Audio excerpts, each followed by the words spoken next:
10 seconds, 5 seconds. Sir, I think this is a very important amendment to the Constitution that we are considering, and it requires a certain degree of serious attention and serious consideration. I would like to make five major points. The first point concerns the federal structure of our Constitution. I remember that it was very wonderful and very nice to hear my old friend, colleague, somebody with whom I had interacted for more than 2 decades, and somebody with whom I had many a contentious argument, and particularly on this issue as well, and it was wonderful to hear him once again. So, welcome back and thank you very much for what you have said. But I would have also liked to add as a compliment, and not to be considered as an offense, that he sounds much better from the other side of the house instead of this side of the house. So, thank you very much for that. Sir, this is an issue on which we have a very serious point. Article 1 of the Constitution of India says India, that is Bharat, is a union of states. Without the states, there is no India, and the federal structure of our Constitution springs from that concept, and therefore the entire structure, the federal structure, and the rights of the states is something that is absolutely fundamental to the Indian Constitution. It is that Constitution because of which all of us are here and are discussing, and therefore this issue of a general goods tax services were not included at that point of time when the Constitution was being debated. What is being talked about was taxes on goods. This is not a new concept that has come up now. It has been going on in our country at least since the Constituent Assembly debates. The question was whether the states should have the right to have a sales tax.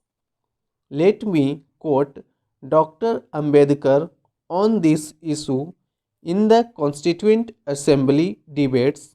What does he say? I quote, "It seems to me that if we permit the sales tax to be levied by the provinces, then the provinces must be free to adjust the rate of the sales tax to the changing situation of the province, and therefore a ceiling from the center would be great handicap in the working of the sales tax as such."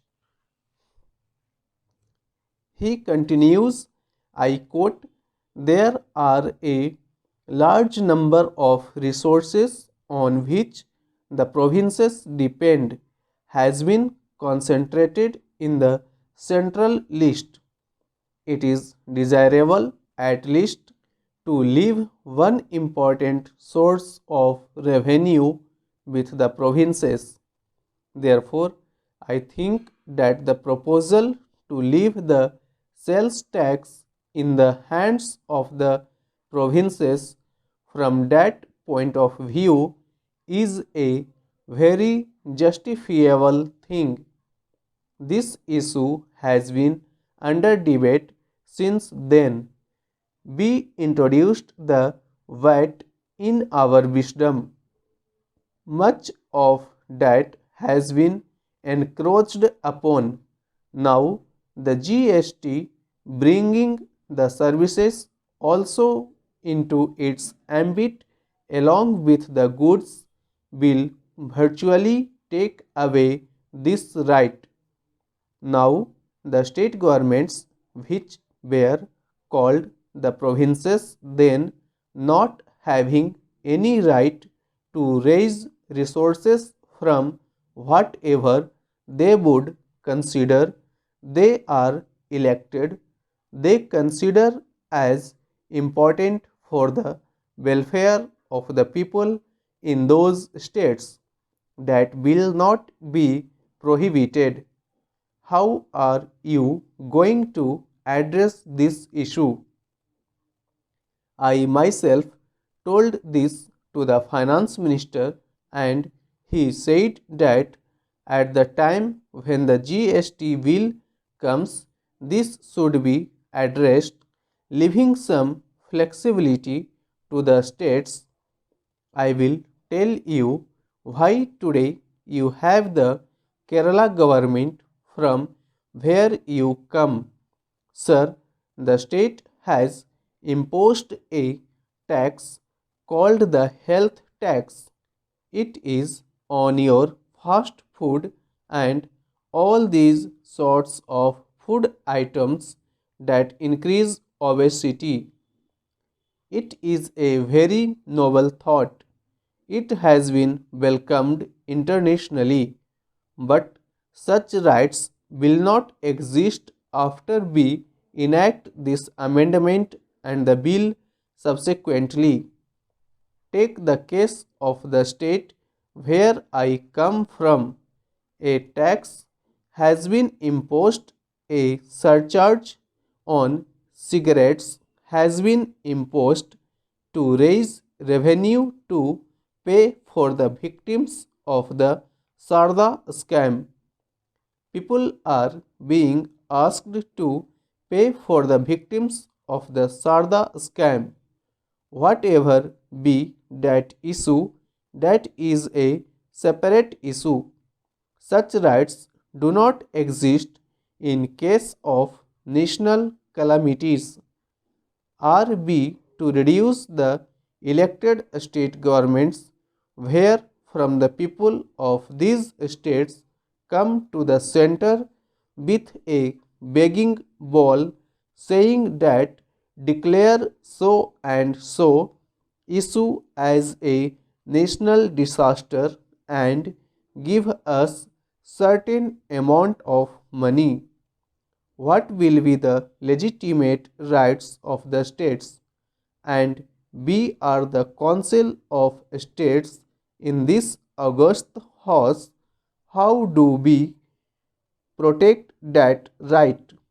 That is an important point that needs to be considered, and therefore I would request the finance minister, when he replies today, to ensure that there is a flexibility of this nature whereby the states do not end up actually coming with a begging bowl to the center in following years later.